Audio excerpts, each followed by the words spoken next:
എൻ്റെ അമ്മോ, തമിഴ്നാട്ടിൽ പടം എടുത്ത് ഫീൽഡ് ഔട്ടായി, എന്നിട്ട് ബോളിവുഡിൽ പോയി, അവിടുന്ന് അടിച്ച് പുറത്താക്കി. എന്നിട്ട് ഇപ്പോൾ ഒരു ട്രെയിലറുമായിട്ട് വന്നു. ആ ട്രെയിലർ കണ്ടപ്പോൾ എന്തോ ഒരു പ്രത്യേകത ഉള്ളതായിട്ട് തോന്നിച്ചുകൊണ്ടാണ് ഇന്ന് ഈ പടം കാണാൻ പോയി. അലവലാതി പടം, മൊത്തം 3 മണിക്കൂറുണ്ട്. ഒരാവശ്യമില്ല. ഒരു പടത്തിന്റെ ഫസ്റ്റ് സീൻ കാണുമ്പോൾ തന്നെ നമുക്ക് ഏകദേശം മനസ്സിലാവും ഇത് എവിടെ വരെ പോകുന്നുള്ളത്. അതുപോലെ തന്നെയാണ് ഇതിനകത്ത് ഒരു ടിപ്പിക്കൽ ടെംപ്ലേറ്റ് സാധനം. ഇതിന്റെ ഫസ്റ്റ് സീൻ എന്ന് വെച്ചാൽ ബിജു മേനോൻ വലിയ പോലീസ് ഓഫീസറാണ്. പുള്ളിക്കാരൻ ഒരു ഏകപ്പെട്ട ഓപ്പറേഷൻ വേണ്ടി പോവാണ്. ഇത് ആർക്കും തെரியக்கூடாது എന്നൊക്കെ പറഞ്ഞിട്ടാണ് പുള്ളി പോകുന്നത്. എന്നിട്ട് പുള്ളി ഒരു ചെല്ലുന്ന സ്ഥലം എന്ന് വെച്ചാൽ ഒരു വലിയ ട്രാഫിക് ബ്ലോക്ക് ഉള്ള സ്ഥലം. അവിടെയാണ് പുള്ളി അവിടെ വന്നിട്ട് ഒരു ഡ്രോണൊക്കെ പറത്തും. പിന്നെ അവിടെ കുറേ കാർ കിടപ്പുണ്ട്. അപ്പോഴേക്കും ഈ വില്ലന്മാർ അവിടെ നിന്ന് ഇറങ്ങും. എന്നിട്ട് പിന്നെ വില്ലന്മാരുടെ ചറ പറ വെടിവെപ്പാ.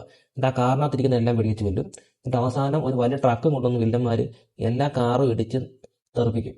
അങ്ങനെ ആരും അറിയാതെ ചെയ്യാൻ ഓപ്പറേഷൻ നാട്ടിൽ മൊത്തം അറിയും. അതാണ് ഫസ്റ്റ് സീൻ. അപ്പം തന്നെ നമ്മുടെ കയ്യിൽ നിന്ന് പോയത് മനസ്സിലായി. പിന്നെ ഉടനെ ഒരു പാട്ടാ. പിന്നെ എൻ്റെ നായകൻ, പുള്ളിക്കാരൻ ഒരു പ്രശ്നമുണ്ട്. പുള്ളിക്കാരൻ എല്ലാവരെയും സഹായിക്കണം.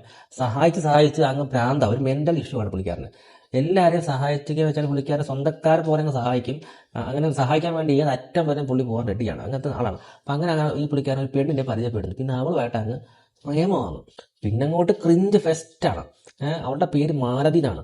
പടം തുടങ്ങി അവസാനം വരെ മാലതി മാലതി മാലതി ഇങ്ങനെ ഈ പേരിങ്ങനെ പറഞ്ഞുകൊണ്ടിരിക്കും. നമ്മുടെ അവൻ വെറുപ്പിക്കും. ചറ പറഞ്ഞാൽ കുറെ പാട്ടുണ്ട്, ഒറ്റ ഒരെണ്ണം കൊള്ളത്തില്ല. പിന്നെ ബീജിമായിട്ട് പറയാനുണ്ട്, കുറെ പാട്ടടി മ്യൂസിക്കും.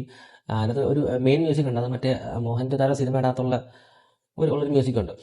അതെടുത്തിട്ടാണ് ഇതിനകത്തിട്ട് പുള്ളി ഇറക്കിയത്. പെർഫോമൻസ് ബേസ് ഇപ്പം കുഴപ്പമൊന്നുമില്ല. ശിവകാർത്തികനും ഒക്കെ കൊള്ളാം. പിന്നെ ബിജിമാനും നല്ല വോയിസ് ആണല്ലോ, അതുകൊണ്ട് വോയിസ് കൊള്ളാം. പക്ഷെ തമിഴ് പറയുമ്പോൾ ഉള്ളൊരു ഇതുണ്ട്. പിന്നെ ബാക്കി പിന്നെ ആരും പ്രത്യേകിച്ച് കാര്യമായിട്ട് റോളൊന്നുമില്ല. അങ്ങനെ മൊത്തത്തിൽ പറഞ്ഞു കഴിഞ്ഞാൽ യാതൊരു കാരണവശാലും കാണേണ്ട ഒരു കാര്യമില്ല ഈ പടം. വെറും വേസ്റ്റ്, ഭൂലോക അവരാധം.